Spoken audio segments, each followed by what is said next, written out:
ਸਤਿ ਸ਼੍ਰੀ ਅਕਾਲ। ਤੁਸੀਂ ਜੁੜੇ ਹੋਏ ਹੋ ਪੰਜਾਬੀ ਰੇਡੀਓ ਯੂਐਸਏ ਦੇ ਨਾਲ ਤੇ ਮੈਂ ਹਾਂ ਪ੍ਰਵੀਨ ਸ਼ਰਮਾ ਲੈ ਕੇ ਹਾਜ਼ਰ ਹਾਂ ਪ੍ਰੋਗਰਾਮ ਖਬਰ ਤੇ ਨਜ਼ਰ। ਖਬਰ ਤੇ ਨਜ਼ਰ ਪ੍ਰੋਗਰਾਮ ਦੇ ਵਿੱਚ ਕਈ ਅਹਿਮ ਤੇ ਕਈ ਖਾਸ ਖਬਰਾਂ ਨੂੰ ਲੈ ਕੇ ਚਰਚਾ ਕਰਨ ਦੇ ਲਈ ਜੁੜ ਚੁੱਕੇ ਨੇ ਮਿੰਟੂ ਗੁਰਸਰੇਗਾ ਜੀ। ਮਿੰਟੂ ਜੀ, ਸਤਿ ਸ਼੍ਰੀ ਅਕਾਲ ਜੀ, ਸਵਾਗਤ ਹੈ ਜੀ ਪੰਜਾਬੀ ਰੇਡੀਓ ਯੂਐਸਏ ਜੀ ਸ਼ੁਕਰੀਆ ਸਾਰਿਆਂ ਨੂੰ, ਸਤਿ ਸ੍ਰੀ ਅਕਾਲ ਜੀ। ਜੀ।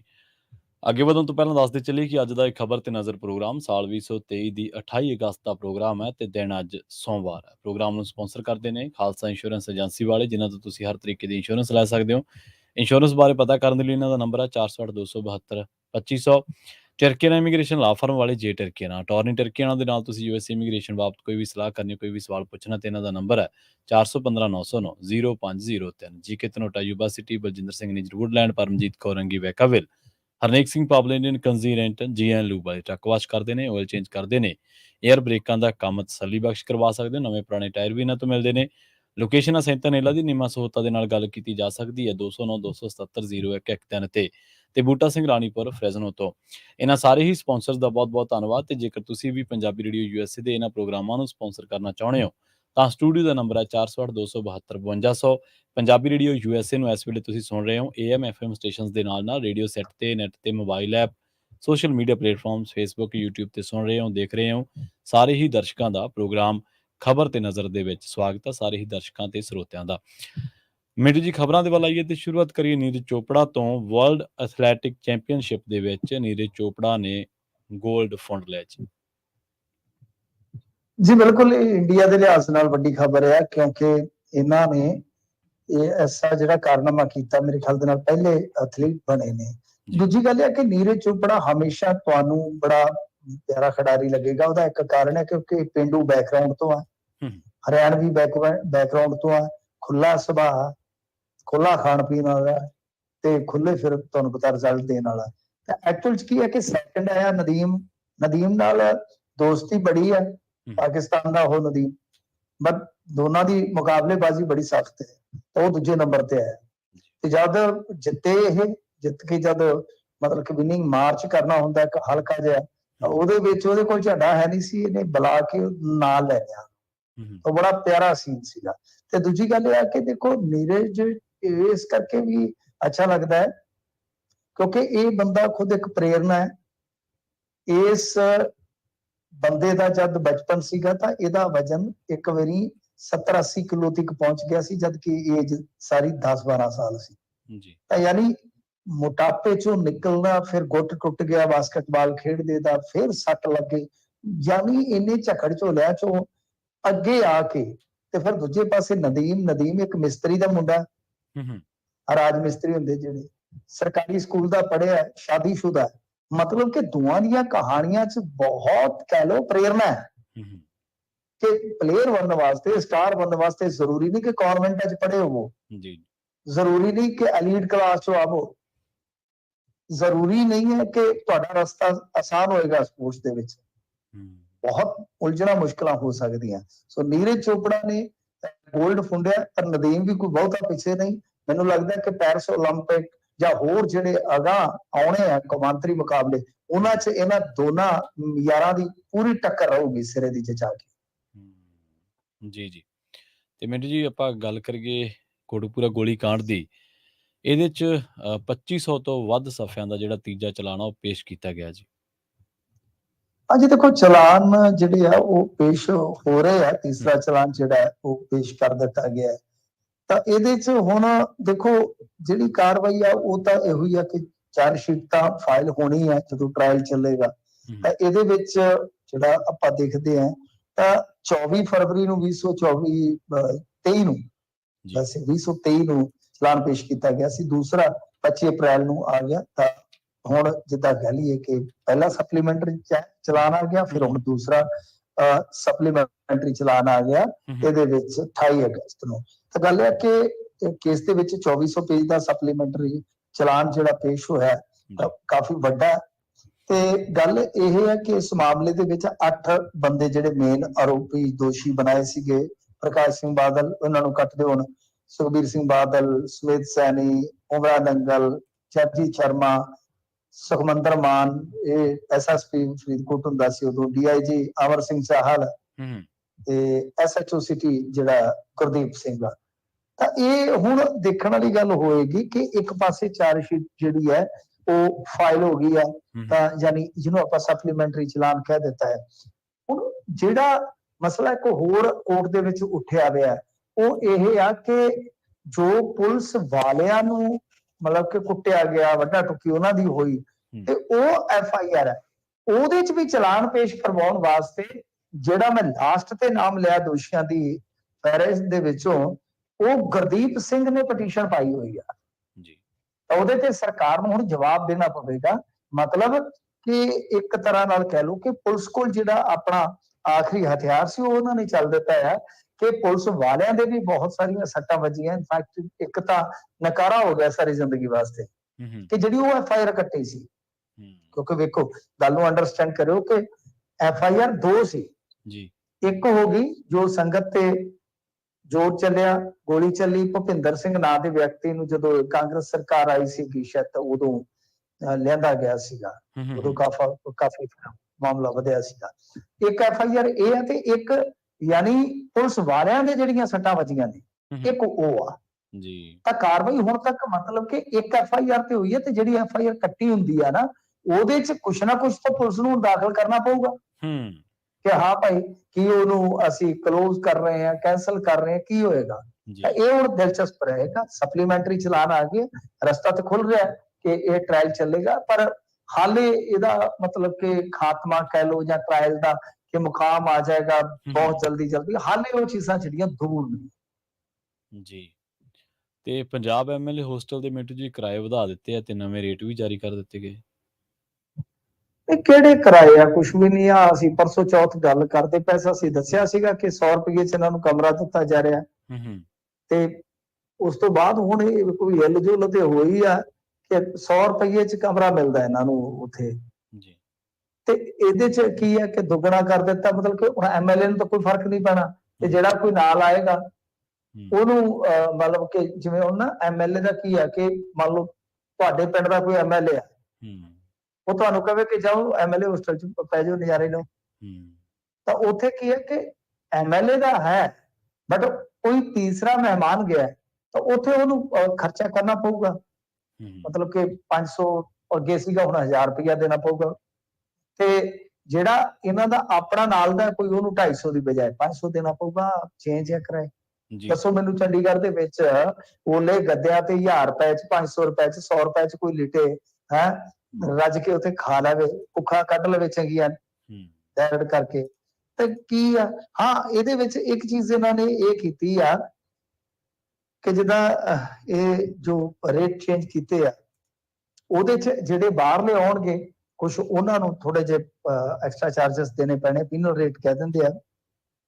ਉਹ ਇਹ ਆ ਕਿ ਉਹਦੇ ਚ ਇਜ਼ਾਫਾ ਇਹਨਾਂ ਨੇ ਕੀਤਾ ਹੈ ਕਿ ਮੰਨ ਲਓ ਜਿਵੇਂ ਅਣਅਧਿਕਾਰਤ ਤੌਰ ਤੇ ਕੋਈ ਕਮਰਾ ਰੱਖਿਆ ਜਾਂਦਾ ਹੈ ਤਾਂ ਫਿਰ 2000 ਰੁਪਏ ਦੇ ਹਿਸਾਬ ਨਾਲ ਰੋਜ਼ਾਨਾ ਦਾ ਉਹ ਰੈਂਟ ਪਊਗਾ। ਠੀਕ ਹੈ ਨਾ ਜੀ।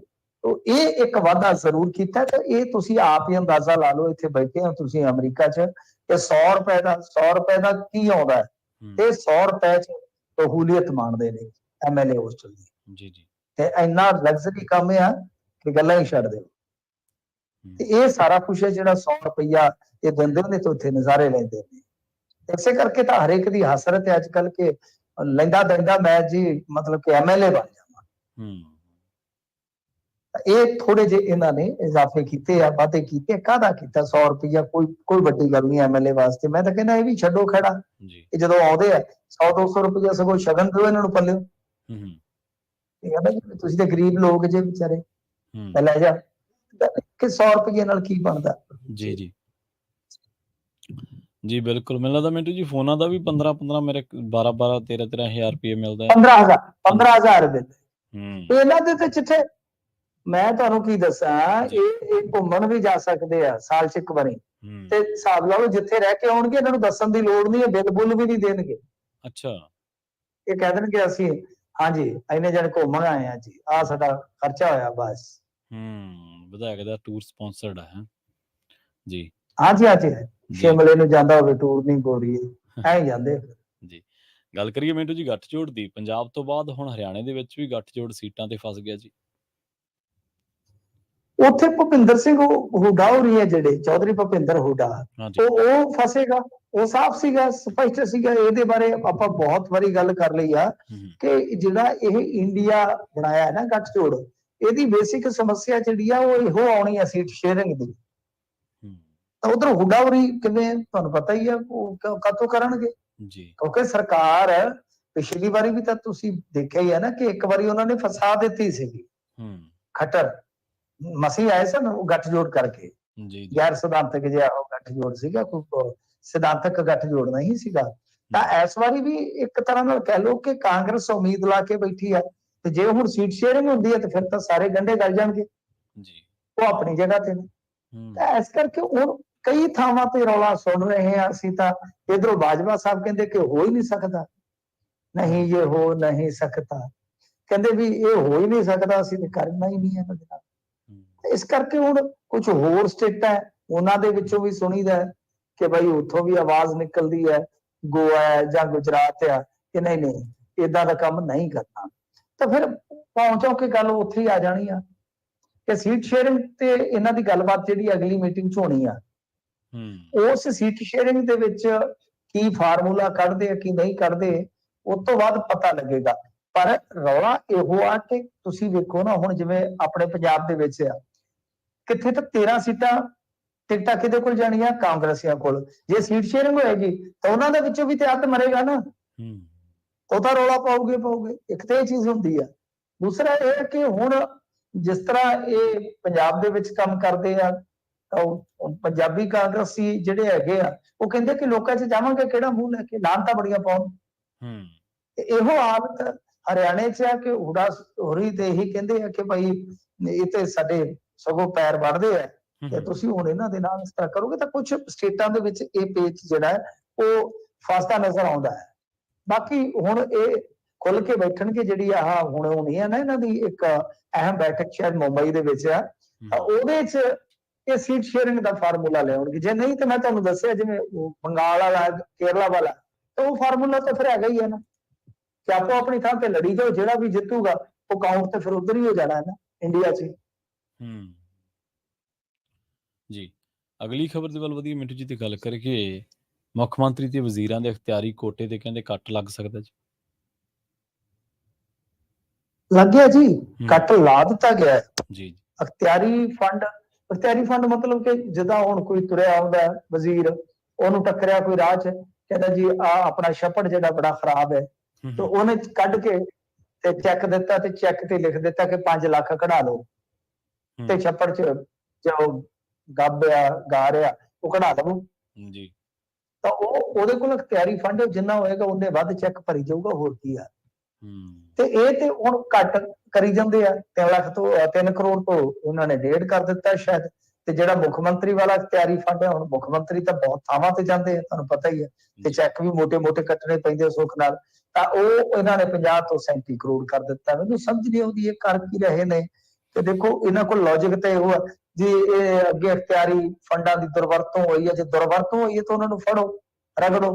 ਪਰ ਇੱਥੇ ਤਾਂ ਲੋਕ ਤੇ ਡਿਮਾਂਡ ਇਹ ਕਰਦੇ ਆ ਕਿ ਜਿੱਦਾਂ ਐਮਪੀ ਲੈਡ ਹੁੰਦਾ ਹੈ, ਮਤਲਬ ਕਿ ਇੱਕ ਫਿਕਸ ਮੈਂਬਰ ਪਾਰਲੀਮੈਂਟ ਦਾ ਭੱਤਾ ਹੁੰਦਾ ਹੈ, ਉਹਨੂੰ ਐਮਪੀ ਲੈਡ ਮਿਲਦਾ ਹੈ।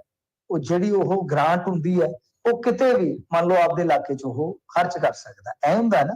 ਤਾਂ ਇੱਥੇ ਹੋਣਾ ਤੇ ਚਾਹੀਦਾ ਕਿ ਐਮਐਲਏ ਦੀ ਵੀ ਇਸ ਤਰ੍ਹਾਂ ਫਿਕਸ ਹੋਵੇ ਗ੍ਰਾਂਟ, ਕਿ ਉਹ ਆਪਣੇ ਇਲਾਕੇ ਦੇ ਵਿੱਚ ਕੰਮ ਕਰਵਾਵੇ। ਕੰਮ ਦਾ ਮਤਲਬ ਸਾਡੇ ਲੋਕ ਪਤਾ ਕੀ ਹੁੰਦਾ, ਉਹਨਾਂ ਦੀ ਸੋਚ ਹੁੰਦੀ ਹੈ ਲੈ ਇਹਨਾਂ ਨੇ ਤਾਂ ਖਾਣਾ ਹੀ ਆ, ਉਹ ਸਾਡੇ ਸੁੱਤੇ ਹੋਣ ਕਰਕੇ ਹੀ ਜ਼ਿਆਦਾ ਖਾਂਦੇ ਨੇ ਉਹ। ਤੇ ਦੂਜੀ ਗੱਲ ਹੈ, ਇਹ ਪੈਸਾ ਜਿੰਨਾ ਇਲਾਕੇ 'ਚ ਲੱਗੇਗਾ ਨਾ, ਹਲਕਿਆਂ 'ਚ ਲੱਗੇਗਾ, ਉਹਦਾ ਇੱਕ ਫਾਇਦਾ ਇਹ ਨਹੀਂ ਹੁੰਦਾ ਕਿ ਉੱਥੇ ਕਹਿ ਲਓ ਕਿ ਡਿਵੈਲਪਮੈਂਟ ਹੋ ਰਹੀ ਆ, ਉਹਦੇ ਨਾਲ ਕੰਮ ਵੀ ਤਾਂ ਨਿਕਲਦਾ ਨਾ। ਮਿਸਤਰੀ ਲੱਗਣਾ ਹੈ, ਮਿਸਤਰੀ ਕੌਣ ਆ, ਤੇ ਮਿਸਤਰੀ ਦੇ ਨਾਲ ਕੋਈ 8, 10, 20 ਮਜ਼ਦੂਰ ਵੀ ਤੇ ਲੱਗਣਗੇ ਨਾ, ਉਹ ਕੌਣ ਹੈ, ਯਾਨੀ ਇਹ ਰੁਜ਼ਗਾਰ ਵੀ ਜੁੜ ਜਾਂਦਾ ਇਹਦੇ ਨਾਲ। ਇਸ ਕਰਕੇ ਅਸੀਂ ਤੇ ਉਮੀਦ ਲਾਈ ਬੈਠੇ ਸੀਗੇ ਕਿ ਬਦਲਾਅ ਆਏਗਾ ਤੇ ਬਦਲਾਅ ਇਹ ਕੁਝ ਬਦਲੇਗਾ, ਬਟ ਇਹਨਾਂ ਨੇ ਤੇ ਬਿਲਕੁਲ ਜਿਹੜਾ ਹੈਗਾ ਸੀਗਾ ਉਹ ਵੀ ਘੱਟ ਕਰ ਦਿੱਤਾ ਹੈ। ਤਾਂ ਇਹ ਅਖਤਿਆਰੀ ਫੰਡ ਹੁੰਦਾ, ਮੈਂ ਸਮਝਾਉਣ ਦਾ ਯਤਨ ਕੀਤਾ ਤੁਹਾਨੂੰ ਕਿ ਹੋਰ ਇਹਦੇ 'ਚ ਕੋਈ ਐਕਸਟਰਾ ਨਹੀਂ ਹੁੰਦਾ ਕੰਮ ਗ੍ਰਾਂਟ ਵਾਲਾ ਹੀ ਹੈ। ਜੀ ਮਿੰਟੂ ਜੀ, ਇੱਕ ਅੰਮ੍ਰਿਤਧਾਰੀ ਗੁਰਸਿੱਖ ਨੂੰ ਰਿਸ਼ਤਿਆਂ ਦੇ ਵਿੱਚ ਰੋਕ ਲਿਆ ਗਿਆ ਜੀ, ਤੇ ਮਾਮਲਾ ਭਖਿਆ ਜੀ। ਹਾਂਜੀ ਦੇਖੋ, ਇਹ ਬੜੀ ਮੰਦਭਾਗੀ ਗੱਲ ਆ ਤੇ ਇਸ ਨੌਜਵਾਨ ਨੂੰ ਰੋਕਿਆ ਗਿਆ। ਹਰਤੀਰਥ ਸਿੰਘ ਦਾ ਨਾਮ ਆ। ਜੀ ਜੀ ਤੇ ਬਾਅਦ ਚ ਦੱਸਦੇ ਆ ਕਿ ਕਿਉਂਕਿ ਦੇਖੋ ਸਿੱਖਾਂ ਦਾ ਸਤਿਕਾਰ ਬਹੁਤ ਹੈ, ਤਾਂ ਲੋਕ ਇਕੱਠੇ ਹੋਏ। ਉਹਨਾਂ ਨੇ ਕਿਹਾ ਕਿ ਬਿਲਕੁਲ ਤੁਹਾਡੀ ਗੁਸਤਾਖੀ ਹੈ, ਤੁਸੀਂ ਹਿਮਾਕਤ ਕੀਤੀ ਆ, ਇਸ ਗੁਰਸਿੱਖ ਨੌਜਵਾਨ ਨੂੰ ਐਂਟਰੀ ਮਿਲਣੀ ਚਾਹੀਦੀ ਆ। ਜਦੋਂ ਅੜੇ ਤਾਂ ਭਾਈ ਕਹਿੰਦੇ ਕਿ ਐਂਟਰੀ ਮਿਲ ਗਈ, ਬਟ ਉੱਥੇ ਖਾਣਾ ਬਣਾ ਦਿੱਤਾ ਹੀ ਨਹੀਂ ਉਹਨਾਂ ਨੇ। ਗੱਲ ਫਿਰ ਉੱਥੇ ਆ ਗਈ। ਤਾਂ ਇਹ ਗੁਰੂ ਗ੍ਰਾਮ ਦਾ ਮਾਮਲਾ, ਹਰਤੀਰਥ ਸਿੰਘ ਨੇ ਇਹ ਸਾਰੇ ਦੋਸ਼ ਲਾਏ ਆ। ਦੇਖੋ ਪਹਿਲੀ ਗੱਲ ਤੇ ਇਹ ਆ ਕਿ ਇਹ ਸਾਰਾ ਕੁਝ ਜਿਹੜਾ ਹੈ ਨਾ, ਇਹ ਬਹੁਤ ਮੰਦਭਾਗਾ, ਐਸਾ ਨਹੀਂ ਹੋਣਾ ਚਾਹੀਦਾ। ਦੂਜੀ ਕਿ ਜਦੋਂ ਵੀ ਇਸ ਤਰ੍ਹਾਂ ਕੀਤਾ ਜਾਂਦਾ ਆ, ਉਹ ਫਿਰ ਜਾਂ ਤਾਂ ਨਾਰਮਲੀ ਕੋਈ ਮਾਫੀ ਮੰਗ ਲੈਂਦਾ ਹੈ, ਜਾਂ ਕੋਈ ਉਹਨੂੰ ਛੋਟੀ ਮੋਟੀ ਝਿੜਕ ਜਾਂ ਫਟਕਾਰ ਦੇ ਦਿੱਤੀ ਜਾਂਦੀ ਆ। ਮੈਂ ਹਮੇਸ਼ਾ ਕਹਿੰਦਾ ਕਿ ਤੁਸੀਂ ਦੇਖਿਓ, ਜੇ ਸਾਰਾ ਕੰਮ ਸਹੀ ਕਰਨਾ ਹੈ ਨਾ, ਕੋਈ ਵੀ ਕਰਮਚਾਰੀ, ਕੋਈ ਵੀ ਬੰਦਾ ਅਧਿਕਾਰੀ ਹੈ, ਜੇਕਰ ਉਹ ਕਿਸੇ ਦੀਆਂ ਜਿਹੜੀਆਂ ਧਾਰਮਿਕ ਆਜ਼ਾਦੀਆਂ, ਇਹ ਧਾਰਮਿਕ ਆਜ਼ਾਦੀ ਹੈ ਨਾ ਇੰਡੀਆ 'ਚ, ਜੀ ਜੀ ਹਰੇਕ ਧਰਮ ਨੂੰ ਕੁਝ ਆਜ਼ਾਦੀਆਂ ਮਿਲੀਆਂ ਹੋਈਆਂ ਨੇ, ਤਾਂ ਉਹ ਜੇ ਮੰਨ ਲਓ ਕੋਈ ਅਧਿਕਾਰੀ ਹੁਣ ਉਹਨਾਂ ਚੀਜ਼ਾਂ 'ਚ ਅੜਿੱਕਾ ਪਾਉਂਦਾ ਹੈ, ਤਾਂ ਫਿਰ ਸਮਝਿਆ ਜਾਣਾ ਚਾਹੀਦਾ ਕਿ ਇਹ ਮਾਮਲਾ ਜਿਹੜਾ ਉਹ ਜਾਂ ਤਾਂ ਉਹਦੀ ਅਗਿਆਨਤਾ ਨਾਲ ਜੁੜਿਆ, ਜਾਂ ਉਹਦੇ ਨਫ਼ਰਤੀ ਭਾਵ ਨਾਲ ਜੁੜਿਆ। ਤੇ ਦੋਹਾਂ ਹੀ ਸੂਰਤਾਂ ਦੇ ਵਿੱਚ ਉਹਦੇ ਤੇ ਕਾਰਵਾਈ ਮਹਿਕਮੇ ਵਾਲੀ ਹੋਣੀ ਚਾਹੀਦੀ ਹੈ। ਵੇਖਿਓ ਕਿਵੇਂ ਸਿੱਖਦੇ ਕਿ ਕਿਸ ਧਰਮ ਦੀ ਕਿਸ ਤਰ੍ਹਾਂ ਦੀ ਪ੍ਰੈਕਟਿਸ ਹੈ, ਕਿਹੜੇ ਧਰਮ ਨੂੰ ਕਿਹੜੇ ਚਿੰਨ੍ਹ ਜਿਹੜੇ ਉਹ ਅਲਾਓ ਨੇ। ਤਾਂ ਇਸੇ ਤਰ੍ਹਾਂ ਹੈ ਕਿ ਇਹਨਾਂ ਨੂੰ ਆ ਜਿਹੜੇ ਹੁਣ ਆਹ ਹੈਗੇ ਨੇ, ਇਹਨਾਂ ਨੂੰ ਮਾੜਾ ਜਿਹਾ ਸੇਕ ਲਾਓ ਜਦੋਂ ਕਰਨਾ ਹੀ ਕੁਛ ਨਹੀਂ। ਤੇ ਹੁਣ ਇੱਕ ਮੈਂ ਵੇਖਣ ਡਿਆ ਸਾ ਵੀਡੀਓ, ਯਾਰੀਆਂ 2 ਆ ਰਹੀ ਆ ਫਿਲਮ, ਉਹਦੇ ਵਿੱਚ ਹੀਰੋ ਕੋਨਾ ਮੋਨਾ ਪਹਿਲਾਂ ਸਿਗਰਟਾਂ ਫੂਕਦਾ ਫਿਰਦਾ ਹੈ, ਮਤਲਬ ਕਿ ਉਹ ਆਈਆਂ ਨੇ ਫੋਟੋਆਂ, ਤੇ ਉਹਦੇ ਬਾਅਦ ਉਹ ਉੱਤੇ ਉਂਝ ਹੀ ਕੋਨਾ ਮੋਨਾ ਤੇ ਗਾਤਰਾ ਪਾ ਕੇ ਤੇ ਕੁੜੀ ਨਾਲ ਉਹ ਕਰਦਾ ਫਿਰਦਾ। ਅੱਛਾ, ਹਾਂਜੀ, ਬੱਸ ਦੇ ਵਿੱਚ ਖਰਮਸਤੀ ਕਰਦਾ ਫਿਰਦਾ। ਇਹ ਸਾਰਾ ਕੁਝ ਜਿਹੜਾ ਹੋ ਰਿਹਾ ਹੁਣ, ਇਹ ਕਰਦੇ ਕਈ ਵਾਰ ਜਾਣ ਬੁੱਝ ਕੇ। ਇਹ ਫਿਲਮਾਂ ਵਾਲੇ ਜਿਹੜੇ ਆ ਨਾ, ਇਹ ਚੀਪ ਪਬਲਿਸਿਟੀ ਵੀ ਬਹੁਤ ਕਰਦੇ ਨੇ। ਕਰਦੇ ਬਿਲਕੁਲ ਸਹੀ। ਜੀ ਜੀ ਤਾਂ ਇਹਦੇ ਵਿੱਚ ਕੀ ਹੈ ਕਿ ਕਾਰਵਾਈ ਹੋਣੀ ਚਾਹੀਦੀ ਹੈ, ਤੇ ਕੇਸ ਦਰਜ ਹੋਣਾ ਚਾਹੀਦਾ ਐਕਟਰ ਤੇ, ਡਾਇਰੈਕਟਰ ਤੇ, ਪ੍ਰੋਡਿਊਸਰ ਤੇ, ਤਿੰਨਾਂ ਤੇ ਕੇਸ ਦਰਜ ਕਰ ਦਿਓ। ਜਦੋਂ ਤਰੀਕਾ ਪੈਣਗੀਆਂ, ਕੋਈ ਸਾਲ 2 ਸਾਲ 4 ਸਾਲ ਇਹ ਲੰਘਣਗੇ। ਮੰਨ ਲਓ ਜਿਹੜੇ ਤਾਂ ਸਰਕਾਰੀ, ਉਹ ਤਾਂ ਮੈਂ ਤੁਹਾਨੂੰ ਦੱਸ ਦਿੱਤਾ ਹੈ, ਉਹਨਾਂ ਦਾ ਸੌਖਾ ਇਲਾਜ ਹੈ। ਤੇ ਨਾਲ ਇਹ ਕਹਿ ਦਿੱਤਾ ਜਾਵੇ ਕਿ ਜੇਕਰ ਤੂੰ ਕਿਸੇ ਦੀਆਂ ਧਾਰਮਿਕ ਮਾਨਤਾਵਾਂ ਜਾਂ ਆਜ਼ਾਦੀ ਹੈ ਜੋ ਸੰਵਿਧਾਨ ਦਿੰਦਾ ਹੈ, ਉਹਦੇ ਚ ਡਿੱਕਾ ਬਣਿਆ, ਤਾਂ ਤੇਰੀ ਜਿਹੜੀ ਐਨੂਅਲ ਕੈਰੀਅਰ ਰਿਪੋਰਟ ਹੁੰਦੀ, ਉਹਦੇ ਚ ਪਾ ਦੇਾਂਗੇ, ਗੱਲ ਖਤਮ। ਤੇ ਇਸੇ ਤਰ੍ਹਾਂ ਜਿਹੜੇ ਇਹ ਪ੍ਰਾਈਵੇਟ ਨੇ, ਇਹਨਾਂ ਤੇ ਸਿੱਧੀ FIR ਕਰੋ ਜੀ, ਜਾਂ ਇਹ ਜਿਹੜੇ ਐਕਟਰ ਨੇ FIR ਕਰੋ। ਤਾਂ ਇਹਨਾਂ ਨੂੰ ਮੰਨ ਲਓ ਹੁਣ FIR ਪੰਜਾਬ ਚ ਕੀਤੀ ਹੋਵੇ, ਤੇ ਇਹਨਾਂ ਦਾ ਗੇੜਾ ਜਿਹੜਾ ਮਹੀਨੇ ਬਾਅਦ ਲਵਾਇਆ ਹੋਵੇ, ਮਹੀਨੇ ਬਾਅਦ ਨਹੀਂ 2 ਮਹੀਨਿਆਂ ਬਾਅਦ ਆਪੇ ਕੰਮ ਛੱਡ ਕੇ ਆਉਣਗੇ ਨਾ। ਜੀ ਜੀ ਸੋ ਇਸ ਕਰਕੇ ਇਹ ਤਾਂ ਸਖਤਾਈ ਨਾਲ ਹੀ ਨਜਿੱਠਿਆ ਜਾ ਸਕਦਾ ਹੈ, ਤੇ ਜਾਂ ਫਿਰ ਕਾਨੂੰਨ ਬੜੇ ਹੋਰ ਵੀ ਸਖਤ ਕਰ ਦਿੱਤੇ ਜਾਣੇ ਚਾਹੀਦੇ ਆ, ਕਿ ਜੋ ਤੁਸੀਂ ਇਹ ਗੰਦ ਪਾਉਣੇ ਹੋ, ਤਾਂ ਫਿਰ ਉਹਦੇ ਵਿੱਚ ਸਜ਼ਾ ਮੋਟੀ ਹੋਵੇ, ਆਪੇ ਡਰਦੇ ਵੇਖਿਓ ਹਟ ਜਾਣ। ਜੀ ਜੀ ਤੇ ਮਿੰਟੂ ਜੀ, ਗੈਂਗਸਟਰ ਰੋਮੀ ਦੀ ਹਵਾਲਗੀ ਦਾ ਰਾਹ ਪੱਧਰਾ ਹੋ ਗਿਆ।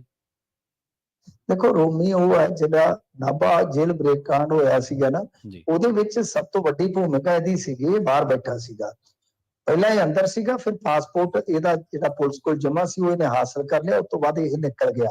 ਉੱਥੇ ਜਾ ਕੇ ਇਹ ਬਚ ਗਿਆ। ਵੈਸੇ ਸਾਰਾ ਕੁਝ ਮਤਲਬ ਕਿ ਸੈੱਟ ਕੀਤਾ ਸੀ ਇਹਨੇ। ਪਰ ਇੱਕ ਹੋਰ ਮਾਮਲੇ ਦੇ ਵਿੱਚ ਇਹਦੀ ਗ੍ਰਿਫਤਾਰੀ ਉੱਥੇ ਹੋ ਗਈ ਸੀ, ਹਾਂਗਕਾਂਗ ਦੇ ਵਿੱਚ। ਉਸ ਤੋਂ ਬਾਅਦ ਫਿਰ ਇਹਨੂੰ ਇੱਧਰ ਲਿਆਉਣ ਦੀ ਕਵਾਇਦ ਜਾਰੀ ਸੀਗੀ। ਤਾਂ ਹੁੰਦਾ ਕੀ ਹੈ, ਆਮ ਤੌਰ ਤੇ ਜਿਵੇਂ ਇੱਧਰ ਹੈ, ਚਾਹੇ ਉਹ US ਹੈ, ਕੈਨੇਡਾ ਹੈ, UK ਆ, ਕਿ ਇੱਥੋਂ ਬੰਦਾ ਲਿਆਉਣਾ ਹੋਵੇ ਤਾਂ ਉਹਦੇ ਕੋਲ ਆਪਸ਼ਨ ਹੁੰਦੇ ਨੇ ਕਿ ਉਹ ਅਪੀਲ ਵਗੈਰਾ ਗਾਂ ਕਰ ਦਿੰਦਾ, ਚੈਲੰਜ ਕਰ ਦਿੰਦਾ। ਤਾਂ ਐਸਾ ਹੀ ਇਹਨੇ ਵੀ ਚੈਲੰਜ ਕਰ ਰੱਖਿਆ ਸੀ। ਦੱਸਦੇ ਆ ਕਿ ਉਹ ਜਿਹੜੀ ਅਪੀਲ ਹੁਣ ਖਾਰਜ ਹੋ ਗਈ ਆ। ਤਾਂ ਰੋਮੀ ਬਹੁਤ ਸਾਲਾਂ ਬਾਅਦ, ਹਾਲਾਂਕਿ ਉਹ ਭੱਜਣ ਵਾਲੇ ਤੁਹਾਨੂੰ ਪਤਾ ਹੀ ਹੈ ਕਿ ਕੁਝ ਮਰ ਵੀ ਗਏ, ਬਹੁਤ ਸਾਰੇ ਮਰ ਗਏ। ਤਾਂ ਉਹ ਰੋਮੀ ਜਿਹਨੇ ਉਹ ਸਾਰਾ ਕੁਝ ਕੀਤਾ ਸੀਗਾ, ਸੈੱਟ ਕੀਤਾ ਸੀਗਾ, ਉਹ ਬਹੁਤ ਸਾਲਾਂ ਬਾਅਦ ਇਹ ਹੁਣ ਲੈ ਕੇ ਆਉਣ ਦੀ। ਜੀ ਜੀ ਜੀ ਮਿੰਟੂ ਜੀ, ਇਹਨਾਂ ਖਾਸ ਖਬਰਾਂ ਤੇ ਖਾਸ ਜਾਣਕਾਰੀਆਂ ਦੇਣ ਦੇ ਲਈ ਤੁਹਾਡਾ ਬਹੁਤ ਬਹੁਤ ਧੰਨਵਾਦ ਜੀ। ਜੀ ਸ਼ੁਕਰੀਆ ਜੀ, ਸਾਰਿਆਂ ਨੂੰ ਸਤਿ ਸ਼੍ਰੀ ਅਕਾਲ ਜੀ। ਪ੍ਰੋਗਰਾਮ ਖਬਰ ਤੇ ਨਜ਼ਰ ਦੇ ਵਿੱਚ ਪਹਿਲੇ ਹਿੱਸੇ ਦੇ ਵਿੱਚ ਆਪਣੇ ਨਾਲ ਜੁੜੇ ਸਨ ਮਿੰਟੂ ਗੁਰਸਰੀਆ ਜੀ, ਜਿਨ੍ਹਾਂ ਦੇ ਨਾਲ ਆਪਾਂ ਕਈ ਅਹਿਮ ਖਬਰਾਂ ਨੂੰ ਲੈ ਕੇ ਚਰਚਾ ਕੀਤੀ ਹੈ। ਵੇਲਾ ਹੋ ਗਿਆ ਇੱਕ ਬ੍ਰੇਕ ਦੇ ਲਈ ਰੁਕਣ ਦਾ। ਬ੍ਰੇਕ ਤੋਂ ਪਾਰ ਸਤਲੁਜ ਨੇ ਜਿਹੜੀ ਮਾਰ ਪਾਈ ਆ ਉਹਦੇ ਤੇ ਗੱਲਬਾਤ ਕਰਾਂਗੇ। ਇਹਦੇ ਨਾਲ ਕਮਲਪੁਰਾ ਪਿੰਡ ਦੇ ਵਿੱਚ ਆਮ ਆਦਮੀ ਪਾਰਟੀ ਦੇ ਵਰਕਰਾਂ ਦੇ ਵਿਰੋਧ ਕਰਕੇ ਹੀ ਧਾਲੀਵਾਲ ਨੂੰ ਵਾਪਸ ਮੁੜਨਾ ਪਿਆ। ਕੈਬਨਿਟ ਮੰਤਰੀ ਕੁਲਦੀਪ ਸਿੰਘ ਧਾਲੀਵਾਲ ਨੂੰ ਵਾਪਸ ਮੁੜਨਾ ਪਿਆ। ਉਹਦੇ ਤੇ ਜਿਹੜੀ ਚਰਚਾ ਕਰਾਂਗੇ। ਰਾਹਤ ਕੈਂਪਾਂ ਦੇ ਵਿੱਚ ਜਿਹੜੇ ਲੋਕ ਠਹਿਰੇ ਹੋਏ ਨੇ, ਰੁਕੇ ਹੋਏ ਨੇ ਇਸ ਵੇਲੇ, ਜਿਨ੍ਹਾਂ ਇਲਾਕਿਆਂ ਦੇ ਵਿੱਚ ਪਾਣੀ ਜ਼ਿਆਦਾ ਸੀ, ਉਹਨਾਂ ਨੂੰ ਘਰ ਮੁੜਨ ਦੀ ਜਿਹੜੀ ਉਮੀਦ ਹੈ, ਰਾਹ ਤੱਕ ਰਹੇ ਨੇ ਘਰ ਵਾਪਸੀ ਦਾ, ਉਹਦੇ ਤੇ ਗੱਲਬਾਤ ਕਰਾਂਗੇ। ਜੁੜੇ ਰਹੋ ਪੰਜਾਬੀ ਰੇਡੀਓ ਯੂਐਸਏ ਦੇ ਨਾਲ। ਜਲਦ ਵਾਪਸੀ ਇੱਕ ਸ਼ਾਰਟ ਬ੍ਰੇਕ ਤੋਂ ਬਾਅਦ।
ਬ੍ਰੇਕ ਤੋਂ ਬਾਅਦ ਇੱਕ ਵਾਰ ਮੁੜ ਤੋਂ ਤੁਹਾਡਾ ਸਾਰਿਆਂ ਦਾ ਸਵਾਗਤ ਹੈ ਪ੍ਰੋਗਰਾਮ ਖਬਰ ਤੇ ਨਜ਼ਰ ਦੇ ਵਿੱਚ। ਤੁਸੀਂ ਜੁੜੇ ਹੋਏ ਹੋ ਪੰਜਾਬੀ ਰੇਡੀਓ ਯੂਐਸਏ ਦੇ ਨਾਲ ਤੇ ਬ੍ਰੇਕ ਤੋਂ ਪਾਰ ਚੱਲਦੇ ਹਾਂ ਕੁਝ ਹੋਰ ਖਾਸ ਖਬਰਾਂ ਦੇ ਬਾਰੇ। ਗੱਲ ਕਰਾਂਗੇ ਅਜਨਾਲਾ ਦੇ ਪਿੰਡ ਕਾਮਲਪੁਰਾ ਦੀ, ਜਿੱਥੇ ਪੰਜਾਬ ਦੇ ਕੈਬਨਿਟ ਮੰਤਰੀ ਕੁਲਦੀਪ ਸਿੰਘ ਧਾਲੀਵਾਲ ਦਾ ਆਪਣੀ ਹੀ ਪਾਰਟੀ ਦੇ ਵਰਕਰਾਂ ਵੱਲੋਂ ਵਿਰੋਧ ਕੀਤਾ ਗਿਆ। ਇਸੇ ਦੌਰਾਨ ਆਮ ਆਦਮੀ ਪਾਰਟੀ ਦੇ ਵਰਕਰਾਂ ਨੇ ਉਹਨਾਂ ਦੇ ਖਿਲਾਫ ਜ਼ੋਰਦਾਰ ਨਾਅਰੇਬਾਜ਼ੀ ਕੀਤੀ ਅਤੇ ਵਰਕਰਾਂ ਦੇ ਰੋਹ ਨੂੰ ਦੇਖਦਿਆਂ ਕੁਲਦੀਪ ਸਿੰਘ ਧਾਲੀਵਾਲ ਨੂੰ ਉੱਥੋਂ ਮੁੜਨਾ ਪਿਆ।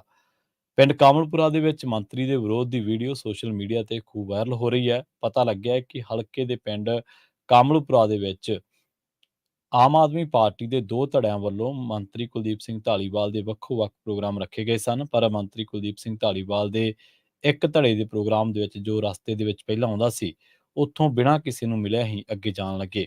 ਇਸੇ ਦੌਰਾਨ ਆਮ ਆਦਮੀ ਪਾਰਟੀ ਦੇ ਵਰਕਰ ਭੜਕ ਗਏ ਅਤੇ ਕੁਲਦੀਪ ਧਾਲੀਵਾਲ ਦੀ ਗੱਡੀ ਕਿਸੇ ਤਰ੍ਹਾਂ ਰੋਕ ਲਈ ਗਈ। ਦੋਵਾਂ ਧਿਰਾਂ ਦੇ ਦਰਮਿਆਨ ਬਹਿਸ ਸ਼ੁਰੂ ਹੋ ਗਈ। ਕੈਬਨਿਟ ਮੰਤਰੀ ਪੁਰਾਣੇ ਵਰਕਰਾਂ ਦੀ ਗੱਲ ਸੁਣਨ ਨੂੰ ਤਿਆਰ ਨਹੀਂ ਸਨ, ਜਿਸ ਕਰਕੇ ਰੋਹ ਦੇ ਵਿੱਚ ਆਏ ਵਰਕਰਾਂ ਨੇ ਧਾਲੀਵਾਲ ਦੇ ਵਿਰੁੱਧ ਨਾਅਰੇਬਾਜ਼ੀ ਸ਼ੁਰੂ ਕਰ ਦਿੱਤੀ ਅਤੇ ਅੱਗੇ ਤੋਂ ਪਿੰਡ ਦੇ ਵਿੱਚ ਨਾ ਵੜਨ ਦੀ ਚੇਤਾਵਨੀ ਦਿੱਤੀ। ਇਸੇ ਦੌਰਾਨ ਕੁਲਦੀਪ ਧਾਲੀਵਾਲ ਨੇ ਉੱਥੋਂ ਜਾਣ ਦੇ ਵਿੱਚ ਹੀ ਆਪਣੀ ਭਲਾਈ ਸਮਝੀ, ਜਿਨ੍ਹਾਂ ਨੂੰ ਸੁਰੱਖਿਆ ਅਮਲੇ ਨੇ ਗੱਡੀ ਦੇ ਵਿੱਚ ਬਿਠਾ ਕੇ ਅੱਗੇ ਤੋਰ ਦਿੱਤਾ ਗਿਆ। ਗੱਲ ਕਰੀਏ ਸਤਲੁਜ ਦੀ। ਤਰਨਤਾਰਨ ਦਾ ਰੁਖ ਕਰਾਂਗੇ, ਜਿੱਥੇ ਜ਼ਿਲ੍ਹੇ ਦੇ ਪਿੰਡ ਘੜੂਮ ਨੇੜੇ ਸਤਲੁਜ ਦਰਿਆ ਦੇ ਬੰਨ੍ਹ ਦੇ ਵਿੱਚ ਪਾੜ ਕਰਕੇ ਜਿੱਥੇ ਕਈ ਪਿੰਡਾਂ ਦੇ ਵਿੱਚ ਹਜ਼ਾਰਾਂ ਏਕੜ ਫਸਲ ਤਬਾਹ ਹੋ ਗਈ ਹੈ, ਉੱਥੇ ਹੀ ਇਲਾਕੇ ਦੇ ਲੋਕ ਬਿਜਲੀ ਅਤੇ ਪੀਣ ਵਾਲੇ ਪਾਣੀ ਸਣੇ ਹੋਰ ਸਹੂਲਤਾਂ ਨੂੰ ਤਰਸ ਰਹੇ ਨੇ। ਖੇਤਰ ਦੇ ਪਿੰਡ ਕੁੱਤੀਵਾਲਾ ਵਾਸੀ ਰੇਸ਼ਮ ਸਿੰਘ ਅਤੇ ਸਤਿੰਦਰਪਾਲ ਸਿੰਘ ਸਣੇ ਹੋਰਾਂ ਨੇ ਦੱਸਿਆ ਕਿ ਦਰਿਆ ਦੇ ਵਿੱਚ ਬੰਨ੍ਹ ਦੇ ਵਿੱਚ ਪਾੜ ਪੈਣ ਕਰਕੇ ਕਿਸੇ ਅਣਸੁਖਾਵੀਂ ਘਟਨਾ ਤੋਂ ਬਚਾਅ ਦੇ ਲਈ ਬਿਜਲੀ ਵਿਭਾਗ ਨੇ ਘੜੂਮ, ਕੋਟ ਬੁੱਢਾ, ਕੁੱਤੀਵਾਲਾ ਅਤੇ ਸਭਰਾ ਸਮੇਤ ਲਗਭਗ 19 ਪਿੰਡਾਂ ਦੀ ਬਿਜਲੀ ਦੀ ਸਪਲਾਈ ਬੰਦ ਕਰ ਦਿੱਤੀ ਸੀ। ਇਸ ਦੌਰਾਨ ਕੁਝ ਲੋਕ ਉਹਨਾਂ ਦੇ ਘਰਾਂ ਦੇ ਅੰਦਰ ਪਾਣੀ ਆਉਣ ਤੋਂ ਪਹਿਲਾਂ ਸੁਰੱਖਿਅਤ ਥਾਵਾਂ ਨੂੰ ਚਲੇ ਗਏ ਸਨ, ਪਰ ਜਿਹੜੇ ਲੋਕ ਪਾਣੀ ਦੇ ਅੰਦਰ ਘਿਰ ਗਏ ਉਹ ਬਿਜਲੀ ਦੀ ਸਹੂਲਤ ਤੋਂ ਵਾਂਝੇ ਨੇ। ਰੇਸ਼ਮ ਸਿੰਘ ਤੇ ਹੋਰ ਕਿਸਾਨਾਂ ਨੇ ਦੱਸਿਆ ਕਿ ਉਹਨਾਂ ਦੇ ਪਿੰਡਾਂ ਦੇ ਵਿੱਚ ਬਿਜਲੀ ਦੀ ਸਪਲਾਈ ਬੰਦ ਹੋਣ ਕਰਕੇ ਉਹਨਾਂ ਦੇ ਘਰਾਂ ਤੱਕ ਪਾਣੀ ਦੀ ਸਪਲਾਈ ਵੀ ਨਹੀਂ ਹੋ ਰਹੀ। ਉਹਨਾਂ ਕਿਹਾ ਕਿ ਬਾਬਾ ਬਿਧੀ ਚੰਦ ਸੰਪਰਦਾ ਨੇ ਸੁਣਦਿਆਂ ਹੀ ਆਪਣੇ ਹਰੀਕੇ ਦੇ ਡੇਰੇ ਤੋਂ ਪਿੰਡਾਂ ਦੇ ਲੋਕਾਂ ਤੱਕ ਪੀਣ ਵਾਲੇ ਪਾਣੀ ਦੇ ਟੈਂਕਰ ਭੇਜਣੇ ਸ਼ੁਰੂ ਕੀਤੇ ਨੇ। ਟੈਂਕਰ ਬਾਰੇ ਗੁਰਦੁਆਰੇ ਤੋਂ ਬੁਨਿਆਦੀ ਕਰਵਾਈ ਜਾਂਦੀ ਹੈ ਅਤੇ ਲੋਕ ਬਾਲਟੀਆਂ ਲੈ ਕੇ ਪਾਣੀ ਲੈ ਕੇ ਜਾਂਦੇ ਨੇ। ਕੁਝ ਕਿਸਾਨਾਂ ਨੇ ਕਿਹਾ ਕਿ ਉਹਨਾਂ ਦੇ ਸਮਰਸੀਬਲ ਬੋਰ ਜਿਹੜੇ ਨੇ ਉਹ ਜਾਮ ਹੋ ਚੁੱਕੇ ਨੇ ਤੇ ਜਾਂ ਫਿਰ ਉਹਨਾਂ ਦੇ ਵਿੱਚੋਂ ਗਾਰ ਵਾਲਾ ਪਾਣੀ ਆਉਂਦਾ ਹੈ। ਹੁਣ ਇਹਨਾਂ ਨੇ ਕਿਹਾ ਕਿ ਸਮੁੱਚਾ ਪ੍ਰਸ਼ਾਸਨ ਘੜੂਮ ਦੇ ਪਾੜ ਨੂੰ ਪੂਰਨ ਵੱਲ ਹੋ ਗਿਆ ਅਤੇ ਖੇਤਾਂ ਦੇ ਵਿੱਚ ਭਰੇ ਪਾਣੀ ਦੀ ਨਿਕਾਸੀ ਦੇ ਕੰਮ ਨੂੰ ਵਿਸਾਰ ਦਿੱਤਾ ਗਿਆ। ਇਲਾਕੇ ਦੇ ਲੋਕਾਂ ਨੂੰ ਬਿਜਲੀ ਅਤੇ ਪਾਣੀ ਦੀ ਆ ਰਹੀ ਮੁਸ਼ਕਲ ਬਾਰੇ ਡਿਪਟੀ ਕਮਿਸ਼ਨਰ ਸੰਦੀਪ ਕੁਮਾਰ ਨੇ ਇੰਨਾ ਹੀ ਕਿਹਾ ਕਿ ਉਹ ਦੇਖਣਗੇ। ਪੀੜਤ ਕਿਸਾਨਾਂ ਨੇ ਕਿਹਾ ਕਿ ਉਹਨਾਂ ਨੂੰ ਅੱਜ ਤੱਕ ਸਰਕਾਰ ਵੱਲੋਂ ਭੇਜਿਆ ਮੁਆਵਜ਼ੇ ਦਾ ਇੱਕ ਧੇਲਾ ਵੀ ਨਹੀਂ ਆਇਆ। ਨਹਿਰੀ ਵਿਭਾਗ ਦੇ ਅਧਿਕਾਰੀਆਂ ਨੇ ਕਿਹਾ ਕਿ ਪਾੜ ਦੇ ਅੱਜ ਰਾਤ ਜਾਂ ਫਿਰ ਭਲਕੇ ਤੱਕ ਪੂਰ ਲਏ ਜਾਣ ਦੀ ਪੂਰੀ ਉਮੀਦ ਹੈ। ਆਪਾਂ ਇੱਕ ਦਿਨ ਪਹਿਲਾਂ ਵੀ ਚਰਚਾ ਕੀਤੀ ਸੀ ਕਿ ਪ੍ਰਸ਼ਾਸਨ ਦਾ ਰਵੱਈਆ ਕਿਹੋ ਜਿਹਾ ਹੁੰਦਾ। ਅਸਲ ਦੇ ਵਿੱਚ ਪ੍ਰਸ਼ਾਸਨ ਦਾ ਰਵੱਈਆ ਇਹ ਹੁੰਦਾ ਹੈ ਕਿ ਜਦੋਂ ਤਾਂ ਉੱਥੇ ਆਉਣਾ ਹੁੰਦਾ ਕਿਸੇ ਮੰਤਰੀ ਨੇ, ਤਾਂ ਉਦੋਂ ਪਤਾ ਪ੍ਰਸ਼ਾਸਨ ਹੁੰਦਾ ਅੱਡੀਆਂ ਨੂੰ ਥੁੱਕ ਲੱਗਿਆ ਹੁੰਦਾ ਪ੍ਰਸ਼ਾਸਨ ਦੇ, ਖੜਦੇ ਨਹੀਂ ਪ੍ਰਸ਼ਾਸਨ ਦੇ ਅਧਿਕਾਰੀ, ਚਾਹੇ ਉਹ ਤਹਿਸੀਲ ਦੇ ਹੋਣ ਬੰਦੇ, ਚਾਹੇ ਉਹ ਪੁਲਿਸ ਪ੍ਰਸ਼ਾਸਨ ਹੋਵੇ, ਚਾਹੇ ਉਹ ਲੋਕਲ ਪ੍ਰਸ਼ਾਸਨ ਹੋਵੇ, ਡੀਸੀ ਦਫ਼ਤਰ ਦੇ ਬੰਦੇ ਹੋਣ, ਖਜ਼ਾਨਾ ਵਿਭਾਗ ਹੋਵੇ, ਪਰਸਨਲ ਵਿਭਾਗ ਹੋਵੇ, ਜਿੰਨੇ ਵੀ ਵਿਭਾਗ ਨੇ। ਜਦੋਂ ਉੱਥੋਂ ਆ ਕੇ ਮੰਤਰੀ ਸੰਤਰੀ ਚਲੇ ਜਾਂਦੇ ਆ ਤਾਂ ਪਿੰਡਾਂ ਦੇ ਲੋਕ ਜਦੋਂ ਕਿਸੇ ਪ੍ਰਸ਼ਾਸਨਿਕ ਅਧਿਕਾਰੀ ਤੱਕ ਪਹੁੰਚ ਕਰਦੇ ਆ ਜਾਂ ਕਿਸੇ ਅਫਸਰ ਨੂੰ ਪੁੱਛਦੇ ਆ ਤਾਂ ਅਫਸਰ ਐਂ ਪੈਂਦਾ ਉੱਡ ਕੇ ਵੀ ਜਿਵੇਂ ਪਤਾ ਨਹੀਂ ਉਹਦੀ ਕਿੱਡੀ ਕੁ ਲੱਗੀ ਟਿਕਟ ਕੀ ਤੋੜ ਦਿੱਤੀ ਹੋਵੇ ਲੋਕਾਂ ਨੇ। ਉਹ ਐਂ ਮਤਲਬ ਲੋਕਾਂ ਨਾਲ ਇਉਂ ਪੇਸ਼ ਹੁੰਦਾ ਵੀ ਜਿਵੇਂ ਗੱਲ ਪੁੱਛਣ ਵਾਲੇ ਬੰਦੇ ਨੇ ਗੁਨਾਹ ਕਰਤਾ ਹੋਵੇ। ਇਹ ਗੱਲਾਂ ਅੱਖੀਂ ਵੇਖਣ ਦੀਆਂ ਗੱਲਾਂ ਹੈ। ਪਰ ਹੁਣ ਜਦੋਂ ਤੋਂ ਕਿਸਾਨ ਯੂਨੀਅਨਾਂ ਜ਼ੋਰ ਫੜ ਗਈਆਂ ਨੇ, ਜਦੋਂ ਤੋਂ ਮਜ਼ਦੂਰ ਯੂਨੀਅਨਾਂ ਨੇ ਜ਼ੋਰ ਫੜਿਆ, ਉਦੋਂ ਤੋਂ ਅਫਸਰਾਂ ਦਾ ਰਵੱਈਆ ਥੋੜ੍ਹਾ ਜਿਹਾ ਬਦਲਿਆ। ਨਹੀਂ ਤਾਂ ਇਹ ਜਿਹੜੇ ਤਹਿਸੀਲਦਾਰ ਤੋਂ ਉੱਚੇ ਅਫਸਰ ਹੁੰਦੇ ਸੀ, ਐਸਡੀਐਮ, ਤਹਿਸੀਲਦਾਰ ਜਾਂ ਹੋਰ, ਜਾਂ ਕਈ ਵਾਰੀ ਪਿੰਡਾਂ ਦੇ ਵਿੱਚ ਐਸਐਸਪੀ ਨੂੰ ਵੀ ਆਉਣਾ ਪੈਂਦਾ ਸੀ, ਡੀਸੀ ਨੂੰ ਵੀ ਆਉਣਾ ਪੈਂਦਾ ਸੀ। ਤਾਂ ਪਹਿਲੀ ਗੱਲ ਤਾਂ ਲੋਕਾਂ ਦੇ ਨਾਲੋਂ ਇਉਂ ਦੂਰੀ ਬਣਾ ਕੇ ਰੱਖਦੇ ਸੀ ਜਿਵੇਂ ਲੋਕਾਂ ਦੇ ਵਿੱਚੋਂ ਕੋਈ ਬਹੁਤ ਗੰਦੀ ਸਮੈਲ ਆਉਂਦੀ ਹੋਵੇ, ਲੋਕਾਂ ਦੇ ਵਿੱਚੋਂ ਮੁਸ਼ਕ ਆਉਂਦਾ ਹੋਵੇ। ਦੂਜੀ ਗੱਲ, ਜੇ ਕੋਈ ਪਿੰਡ ਦਾ ਸਰਪੰਚ, ਕੋਈ ਪੰਚ ਲੋਕਾਂ ਦੇ ਧੱਕੇ ਧਕਾਏ ਤੋਂ ਕੋਈ ਹੀਆ ਕਰ ਵੀ ਲੈਂਦਾ ਸੀ ਕਿ ਡੀਸੀ ਸਾਹਿਬ ਆਹ ਗੱਲ ਏਦਾਂ ਹੈ, ਤੇ ਪਹਿਲਾਂ ਤਾਂ ਉਹਦੇ ਜਿਹੜੇ ਆਸੇ-ਪਾਸੇ ਚਾਪਲੂਸ ਟਾਈਪ ਚੱਕੀ ਫਿਰਦੇ ਹੁੰਦੇ ਫਾਈਲਾਂ ਜਿਹੀਆਂ, ਉਹ ਜਾਣ ਨਹੀਂ ਸੀ ਦਿੰਦੇ ਡੀਸੀ ਕੋਲੇ। ਜੇ ਬੰਦਾ ਚਲਿਆ ਵੀ ਜਾਂਦਾ ਸੀ, ਕੋਈ 10 ਬੰਦੇ ਇਕੱਠੇ ਹੋ ਕੇ ਕਿ ਭਾਈ ਸਾਡੇ ਪਿੰਡਾਂ ਦੇ ਵਿੱਚ ਆਹ ਹਾਲਤ ਮਾੜੀ ਹੈ, ਡੀਸੀ ਸਾਹਿਬ ਆਏ, ਅਸੀਂ ਮਿਲਣਾ ਹੈ, ਤਾਂ ਫਿਰ ਉਹ ਡੀਸੀ ਉਹਨਾਂ ਨੂੰ ਉੱਡ ਕੇ ਪੈ ਜਾਂਦਾ ਸੀ, ਦੱਸੋ ਅਸੀਂ ਕੀ ਕਰੀਏ, ਅਸੀਂ ਇਹ ਕਰੀਏ, ਅਸੀਂ ਆਹ ਕਰੀਏ। ਤੁਹਾਡਾ ਕੰਮ ਹੈ ਇਹ, ਖਿਝਣਾ ਤੁਹਾਡਾ ਕੰਮ ਨਹੀਂ ਹੈ ਕਿ ਕੋਈ ਕੁਦਰਤੀ ਆਫ਼ਤ ਆ ਗਈ ਤੁਸੀਂ ਖਿਝੀ ਜਾਓ ਲੋਕਾਂ ਦੇ ਉੱਤੇ। ਇਹ ਤੁਹਾਡਾ ਕੰਮ ਹੈ ਕਿ ਤੁਸੀਂ ਲੋਕਾਂ ਨੂੰ ਫੈਸਿਲਿਟੇਟ ਕਰਨਾ, ਤੁਸੀਂ ਲੋਕਾਂ ਦੇ ਨੌਕਰ ਆ। ਇਹ ਉਹੀ ਲੋਕ ਨੇ ਜਿਨ੍ਹਾਂ ਨੇ ਜਦੋਂ ਮੰਡੀਆਂ ਦੇ ਵਿੱਚ ਫਸਲਾਂ ਵੇਚਦੇ ਆ ਤੇ ਉਦੋਂ ਬਾਅਦ ਜਿਹੜਾ ਟੈਕਸ ਜਾਂਦਾ ਹੈ ਉਹਨਾਂ ਫਸਲਾਂ ਦੇ ਵਿੱਚੋਂ, ਤਾਂ ਉਹਨੂੰ ਤੁਹਾਨੂੰ ਤਨਖਾਹਾਂ ਮਿਲਦੀਆਂ। ਇਹ ਉਹੀ ਲੋਕ ਨੇ ਗਰੀਬ ਤਬਕੇ ਦੇ, ਉਹੀ ਲੋਕ ਨੇ ਜਿਹੜੇ ਤੜਕੇ ਉੱਠ ਕੇ ਖੰਡ ਚਾਹ ਵਰਤਦੇ ਨੇ, ਆਟਾ ਵਰਤਦੇ ਨੇ, ਉਹਦੇ ਉੱਤੇ ਟੈਕਸ ਦਿੰਦੇ ਨੇ, ਟੋਲਾਂ ਤੋਂ ਲੰਘਦੇ ਨੇ ਟੈਕਸ ਦਿੰਦੇ ਨੇ। ਤਾਂ ਪਰ ਇਹਦੇ ਲਈ ਲੋਕਾਂ ਨੂੰ ਗਲ ਪੈਣ ਵਾਲੀ ਕੋਈ ਗੱਲ ਨਹੀਂ ਹੈ। ਹੁਣ ਥੋੜ੍ਹਾ ਜਿਹਾ ਬਦਲਾਅ ਦੇਖਣ ਨੂੰ ਜ਼ਰੂਰ ਮਿਲ ਰਿਹਾ। ਆਹੀ ਕਰਕੇ ਅਸੀਂ ਕਹਿੰਦੇ ਹੁੰਦੇ ਕਿ ਸਰਕਾਰਾਂ ਕੀ ਹੈ, ਇੱਕ ਪਾਸੇ ਇਹ ਮੈਨੇਜਮੈਂਟ ਹੈ। ਸਰਕਾਰ ਅਸਲ ਦੇ ਵਿੱਚ ਸਿਸਟਮ ਦਾ ਨਾਂ ਹੈ। ਸਰਕਾਰ ਕੋਈ ਇਹ ਨਹੀਂ ਗਾ ਕਿ ਆਪਾਂ ਕਹਿ ਦਈਏ ਕਿ ਮੋਦੀ ਸਾਹਿਬ ਹੈ ਜਾਂ ਭਗਵੰਤ ਮਾਨ ਆ ਜਾਂ ਉਹਨਾਂ ਨੇ ਹਰ ਚੀਜ਼ ਨੂੰ ਪਰਸਨਲੀ ਲੈਣਾ ਵਾ, ਪਰਸਨਲੀ ਉਹਦੇ 'ਚ ਇਨਵੋਲਵ ਹੋਣਾ, ਨਹੀਂ। ਉਹ ਇੱਕ ਚੱਲ ਰਹੇ ਸਿਸਟਮ ਦੇ ਮੁਖੀ ਨੇ ਤੇ ਉਹ ਸਿਸਟਮ ਨੂੰ ਰਨ ਕਿਹੜੇ ਤਰੀਕੇ ਨਾਲ ਬਿਹਤਰ ਕਰਾਉਣਾ ਉਹ ਉਹਨਾਂ ਦੀ ਜ਼ਿੰਮੇਵਾਰੀ ਹੈ। ਇਹੀ ਹੁਣ ਸਾਡਾ ਜਿਹੜਾ ਮੇਰਾ ਖਿਆਲ ਕਈ ਦਹਾਕਿਆਂ ਤੋਂ ਚੱਲੀ ਜਾਂਦਾ ਕੰਮ, ਜਦੋਂ ਤੋਂ ਆਪਣੀ ਆਜ਼ਾਦ ਹੋਏ ਹਾਂ ਆਪਾਂ, ਵੰਡ ਹੋਈ ਹੈ ਉਦੋਂ ਦਾ ਹੀ, ਕਿ ਪਾਣੀ ਇੱਕ ਪਾਸੇ ਤਾਂ ਮਾਰ ਕਰਦਾ, ਦੂਜੀ ਪਾਸੇ ਪੀਣ ਵਾਲਾ ਪਾਣੀ ਸਾਨੂੰ ਪੀਣ ਨੂੰ ਵੀ ਨਹੀਂ ਮਿਲਦਾ। ਸੋ ਇੰਨਾ ਹੀ ਫਰਕ ਹੈ। ਇਹੀ ਮੈਨੇਜਮੈਂਟ ਹੈ, ਇਹੀ ਸਰਕਾਰ ਹੈ ਕਿ ਜਿਹਨੇ ਇਹ ਤੈਅ ਕਰਨਾ ਹੁੰਦਾ ਕਿ ਪਾਣੀ ਬਰਬਾਦੀ ਨਾ ਕਰੇ, ਪਾਣੀ ਆਬਾਦੀ ਕਰੇ। ਪਰ ਇੱਥੇ ਪਾਣੀ ਬਰਬਾਦੀ ਕਰ ਰਿਹਾ ਔਰ ਇਹਦੇ 'ਚ ਕੋਈ ਦੋ ਰਾਏ ਨਹੀਂ ਗੀ ਕਿ ਠੀਕ ਹੈ ਅੱਜ ਦੀ ਸਰਕਾਰ ਡੈਮਾਂ ਦੇ ਗੇਟ ਖੋਲ੍ਹਣ ਨੂੰ ਲੈ ਕੇ ਜਾਂ ਹੋਰ ਮੈਨੇਜਮੈਂਟ ਨੂੰ ਲੈ ਕੇ, ਮੁਆਵਜ਼ੇ ਨੂੰ ਲੈ ਕੇ ਆਪਾਂ ਸਰਕਾਰ ਨੂੰ ਕਹਿ ਸਕਦੇ ਹਾਂ, ਕੋਹ ਸਕਦੇ ਹਾਂ, ਪਰ ਅਸਲ ਦੇ ਵਿੱਚ ਇਹ ਸਿਸਟਮ ਬਹੁਤ ਪੁਰਾਣਾ ਹੀ ਖਰਾਬ ਹੋਇਆ। ਕਿੰਨਾ ਟਾਈਮ ਹੋ ਗਿਆ ਅਸੀਂ ਦਰਿਆਵਾਂ ਦੀ ਸਫਾਈ ਕਰਾਈ ਨੂੰ, ਕਿੰਨਾ ਟਾਈਮ ਹੋ ਗਿਆ ਜਿੱਥੋਂ ਦੀ ਦਰਿਆ ਲੰਘਦੇ ਨੇ ਉਹਨਾਂ ਦੀਆਂ ਪਰੜੀਆਂ ਬੰਨ੍ਹਿਆਂ ਨੂੰ, ਕਿੰਨਾ ਟਾਈਮ ਹੋ ਗਿਆ ਤੁਸੀਂ ਬੰਨ੍ਹਾਂ ਨੂੰ ਤਕੜੇ ਕੀਤਿਆਂ। ਸੋ ਹੁਣ ਇਹ ਲੋਕਾਂ ਦੀ ਤਰਾਸਦੀ ਹੈ ਕਿ ਇੱਕ ਵੀਰ ਦੱਸ ਰਹੇ ਸੀ ਕਮਲਪੁਰਾ ਪਿੰਡ ਹੈ ਜਿੱਥੋਂ ਇਹ ਵਿਰੋਧ ਹੋਇਆ। ਖੈਰ ਤੇ ਚਲੋ ਕਈ ਵਾਰੀ ਅੱਧ ਕਟਿੱਪੀ ਕੰਨੇ ਦੀ ਭੁਲੇਖਾ ਵੀ ਲੱਗ ਜਾਂਦਾ, ਪਰ ਇਹ ਜਿਹੜੇ ਪਿੰਡ ਨੇ ਅਸਲ ਦੇ ਵਿੱਚ ਘੜੂੰਮ ਦੇ ਨੇੜੇ, ਇਹਨਾਂ ਦੇ ਪਿੰਡਾਂ ਦੇ ਵਿੱਚ ਬਹੁਤ ਬੁਰੇ ਹਾਲ ਨੇ। ਤਰਨਤਾਰਨ ਦੀ ਘਟਨਾ ਨਹੀਂ, ਫਾਜ਼ਿਲਕਾ ਦੇ ਵਿੱਚ ਵੀ ਇਹੀ ਹਾਲ ਆ ਲੋਕਾਂ ਦਾ। ਫਿਰੋਜ਼ਪੁਰ ਦਾ ਰੁੱਖ ਕਰਾਂਗੇ ਜਿੱਥੇ ਸਤਲੁਜ ਦਰਿਆ ਦੇ ਵਿੱਚ ਪਾਣੀ ਦਾ ਪੱਧਰ ਘਟ ਗਿਆ ਤੇ ਸਰਹੱਦੀ ਪਿੰਡਾਂ ਦੇ ਵਿੱਚ ਜਿਹੜਾ ਹੜ੍ਹਾਂ ਦਾ ਪਾਣੀ ਭਰਿਆ ਸੀ ਉਹ ਉਤਰ ਗਿਆ। ਲੋਕ ਦੁਬਾਰਾ ਹੜ੍ਹ ਆਉਣ ਦੀ ਚੇਤਾਵਨੀ ਤੋਂ ਖੌਫਜ਼ਦਾ ਜ਼ਰੂਰ ਨੇ। ਹਿਮਾਚਲ ਦੇ ਵਿੱਚ ਪੈ ਰਹੇ ਲਗਾਤਾਰ ਮੀਂਹ ਕਰਕੇ ਪ੍ਰਸ਼ਾਸਨ ਨੇ ਉਹਨਾਂ ਨੂੰ 15 ਸਤੰਬਰ ਤੱਕ ਚੌਕਸ ਰਹਿਣ ਦੇ ਲਈ ਆਖਿਆ। ਦੂਜੇ ਪਾਸੇ ਮਖੂ ਦੇ ਇਲਾਕਿਆਂ ਦੇ ਵਿੱਚ ਵੀ ਜਿਹੜਾ ਹੜ੍ਹ ਆਇਆ ਉਹਦੇ 15 ਪਿੰਡਾਂ ਦੇ ਵਿੱਚੋਂ ਪਾਣੀ ਅਜੇ ਨਹੀਂ ਉਤਰਿਆ। ਲੋਕਾਂ ਦੇ ਝੋਨੇ ਦੀ ਫਸਲ ਹਾਲੇ ਵੀ ਪਾਣੀ ਦੀ ਮਾਰ ਹੇਠ ਹੈ। ਫਿਰੋਜ਼ਪੁਰ ਦੇ ਵਿੱਚ ਭਾਰਤ ਦਾ ਸਭ ਤੋਂ ਅਖੀਰਲਾ ਪਿੰਡ ਕਾਲੂਵਾਲਾ ਪ੍ਰਸ਼ਾਸਨ ਵੱਲੋਂ ਪੂਰੀ ਤਰ੍ਹਾਂ ਦੇ ਨਾਲ ਖਾਲੀ ਕਰਵਾ ਲਿਆ ਗਿਆ। ਇੱਥੋਂ ਦੇ 50 ਦੇ ਕਰੀਬ ਰਹਿੰਦੇ ਪਰਿਵਾਰ ਨਜ਼ਦੀਕੀ ਪਿੰਡ ਦੁਲਚੀਕੇ ਦੇ ਗੁਰਦੁਆਰਾ ਸਾਹਿਬ ਦੇ ਵਿੱਚ ਤੇ ਸਕੂਲ ਦੇ ਵਿੱਚ ਆ ਕੇ ਰਹੇ ਨੇ। ਹਿਮਾਚਲ ਤੋਂ ਆਉਣ ਵਾਲੇ ਪਾਣੀ ਦੇ ਡਰ ਕਰਕੇ ਪਿੰਡ ਖਾਲੀ ਕਰਵਾਇਆ ਗਿਆ। ਕਾਲੂਵਾਲਾ ਇੱਕ ਅਜਿਹਾ ਪਿੰਡ ਹੈ ਜਿਹੜਾ 3 ਪਾਸਿਓਂ ਸਤਲੁਜ ਦਰਿਆ ਦੇ ਨਾਲ ਘਿਰਿਆ ਹੋਇਆ ਤੇ ਚੌਥਾ ਪਾਸਾ ਪਾਕਿਸਤਾਨ ਦੇ ਨਾਲ ਲੱਗਦਾ ਹੈ। ਲੋਕ ਘਰ ਵਾਪਸੀ ਦੀ ਰਾਹ ਤੱਕ ਰਹੇ ਨੇ ਪਰ ਉਹਨਾਂ ਦੀ ਛੇਤੀ ਵਾਪਸੀ ਸੰਭਵ ਨਹੀਂ ਜਾਪਦੀ। ਇਸ ਪਿੰਡ ਦੇ ਵਿੱਚ ਪਹੁੰਚਣ ਵਾਸਤੇ ਕਿਸ਼ਤੀ ਦਾ ਸਹਾਰਾ ਲੈਣਾ ਪੈਂਦਾ ਜਾਂ ਫਿਰ ਸਾਲ ਦੇ ਵਿੱਚੋਂ ਕੁਝ ਸਮੇਂ ਲਈ ਭਾਰਤੀ ਫੌਜ ਵੱਲੋਂ ਆਪਣੀ ਸਹੂਲਤ ਦੇ ਲਈ ਆਰਜ਼ੀ ਪੁਲ ਦਾ ਨਿਰਮਾਣ ਕੀਤਾ ਜਾਂਦਾ ਹੈ। ਇਹ ਪਿੰਡ ਹੁਣ ਤੱਕ ਕਈ ਵਾਰ ਹੜ੍ਹ ਦੀ ਮਾਰ ਝੱਲ ਚੁੱਕਿਆ। ਹੁਸੈਨੀਵਾਲਾ ਪੁਲ ਤੋਂ ਅੱਗੇ ਜਿਹੜੇ 20 ਦੇ ਕਰੀਬ ਪਿੰਡ ਨੇ, ਇਹਨਾਂ ਪਿੰਡਾਂ ਦੇ ਵਿੱਚੋਂ ਜਿਹੜਾ ਹੜ੍ਹ ਦਾ ਪਾਣੀ ਉਹ ਨਿਕਲ ਗਿਆ, ਸੜਕਾਂ ਟੁੱਟ ਗਈਆਂ ਨੇ ਤੇ ਪਿੰਡਾਂ ਦਾ ਆਪਸੀ ਸੰਪਰਕ ਵੀ ਅਜੇ ਬਹਾਲ ਨਹੀਂ ਹੋ ਸਕਿਆ। ਪਿੰਡ ਜੱਲੋਕੇ ਤੋਂ ਟੇਂਡੀਵਾਲਾ ਨੂੰ ਜਾਂਦਾ ਰਾਹ ਕਈ ਥਾਵਾਂ ਤੋਂ ਟੁੱਟ ਚੁੱਕਿਆ। ਲੋਕ ਇਸ ਨੂੰ ਛੇਤੀ ਬਣਾਉਣ ਦੀ ਮੰਗ ਕਰ ਰਹੇ ਨੇ ਪਰ ਪ੍ਰਸ਼ਾਸਨ ਵੱਲੋਂ ਅਜੇ ਤੱਕ ਕੋਈ ਦਿਲਚਸਪੀ ਨਹੀਂ ਦਿਖਾਈ ਜਾ ਰਹੀ। ਲੋਕ ਨਿਰਮਾਣ ਵਿਭਾਗ ਦੇ ਅਧਿਕਾਰੀਆਂ ਦਾ ਕਹਿਣਾ ਹੈ ਕਿ ਜਦੋਂ ਤੱਕ ਹਿਮਾਚਲ ਤੋਂ ਛੱਡੇ ਜਾਣ ਵਾਲੇ ਪਾਣੀ ਦਾ ਡਰ ਬਿਲਕੁਲ ਖਤਮ ਨਹੀਂ ਹੋ ਜਾਂਦਾ ਉਦੋਂ ਤੱਕ ਸੜਕਾਂ ਦਾ ਨਿਰਮਾਣ ਸ਼ੁਰੂ ਨਹੀਂ ਕੀਤਾ ਜਾ ਸਕਦਾ। ਹੜ੍ਹ ਦੇ ਪਾਣੀ ਦੇ ਵਿੱਚ ਰੁੜ ਕੇ ਰੇਤ ਅਤੇ ਮਿੱਟੀ ਦੂਰ ਦੂਰ ਤੱਕ ਝੋਨੇ ਦੀ ਫਸਲ ਤੇ ਪੈ ਗਏ ਨੇ ਤੇ ਸਾਫ਼ ਦੇਖੇ ਜਾ ਰਹੇ ਨੇ। 50 ਦੇ ਕਰੀਬ ਘਰ ਅਜਿਹੇ ਨੇ ਜੋ ਹੜ੍ਹ ਦੇ ਪਾਣੀ ਕਰਕੇ ਡਿੱਗ ਚੁੱਕੇ ਨੇ। ਗਰੀਬ ਲੋਕਾਂ ਵੱਲੋਂ ਸਰਕਾਰ ਤੋਂ ਮੁਆਵਜ਼ੇ ਦੀ ਮੰਗ ਕੀਤੀ ਜਾ ਰਹੀ ਹੈ ਤੇ ਜਿਹੜੇ ਇੱਥੋਂ ਦੇ ਪ੍ਰਬੰਧਕੀ ਢਾਂਚਾ ਪ੍ਰਸ਼ਾਸਨਿਕ ਅਧਿਕਾਰੀ ਨੇ ਉਹ ਕਹਿੰਦੇ ਕਿ ਅਸੀਂ ਛੇਤੀ ਤੋਂ ਛੇਤੀ ਮੁਆਵਜ਼ਾ ਜਿਹੜਾ ਉਹ ਤੁਹਾਡਾ ਜਾਰੀ ਕਰਵਾਵਾਂਗੇ।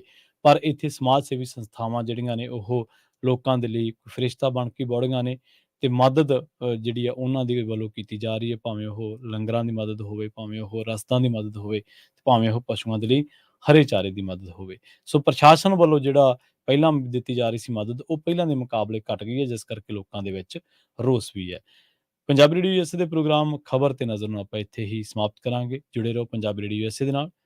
ਤੁਹਾਡਾ ਸਾਰਿਆਂ ਦਾ ਬਹੁਤ ਬਹੁਤ ਧੰਨਵਾਦ। ਸਤਿ ਸ੍ਰੀ ਅਕਾਲ। ਅਗਲੀ ਪੇਸ਼ਕਸ਼ ਅਪਡੇਟ ਅਮਰੀਕਾ, ਜਿਸ ਦੇ ਵਿੱਚ ਅਮਰੀਕਾ ਦੇ ਨਾਲ ਨਾਲ ਵਰਲਡ ਦੇ ਵਿੱਚ ਵਾਪਰੀਆਂ ਅਹਿਮ ਵੱਡੀਆਂ ਖਾਸ ਘਟਨਾਵਾਂ ਬਾਰੇ ਤੁਹਾਨੂੰ ਦਿੱਤੀਆਂ ਜਾਣੀਆਂ ਜਾਣਕਾਰੀਆਂ। ਬਹੁਤ ਬਹੁਤ ਧੰਨਵਾਦ।